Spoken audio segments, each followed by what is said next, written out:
Hi everyone, it's Matt here from the Community Church, and it's day 2 of the Psalm Thing to Do for 5 days during lockdown. Thank you, Abby, for a fantastic name for this little resource. It's day 2, and we're looking at the reflect technique for this chapter, Psalm 145. And I just wanted to share a quick encouragement from when I did this exercise. First of all, it worked for me, and I feel like I was really encouraged by doing this process. So I would encourage you to do the full thing if you get 10 minutes at some point today to give that a go, because I really enjoyed it. So hopefully you will as well. I just wanted to quickly share an encouragement that I got from this psalm.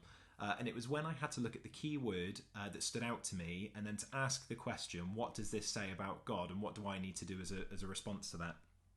And so I'm just going to read the ending really of this psalm, and then I'll tell you the word. So it's, the Lord is good to all, verse 9, the Lord is good to all. He has compassion on all that he has made. All your works praise you, Lord. Your faithful people extol you.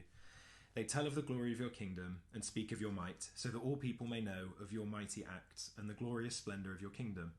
Your kingdom is an everlasting kingdom, and your dominion endures through all generations. The Lord is trustworthy in all his promises and faithful in all that he does. The Lord upholds all who fall and lifts up all who are bowed down. The eyes of all look to you, and you give them their food at the proper time. You open your hand and satisfy the desires of every living thing. I'll stop there just because I don't want this to go on for too long, but if you carry on reading, you'll notice that one word keeps coming up all the time in this psalm, and it's the word all. And this is the word that really stood out to me because it comes up 18 times in the second half of this psalm. 18 times. Well, that's the word all, or every living thing. And this is the thing that I was really encouraged by, is that God does not discriminate. God loves all people that he has made.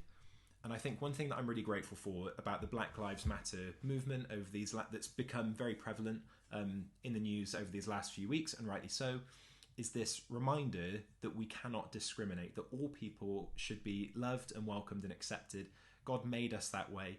And actually, the more I thought about this, I was reminded of other stories in the Bible where, for example, where Jesus, who is the embodiment of God, who said that, he loves all that he's made, Jesus came to the earth and he walked that out. He lived it.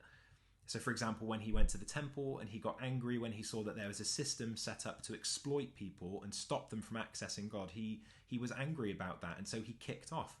And that was his way of saying, no, all people should be able to access a relationship with God.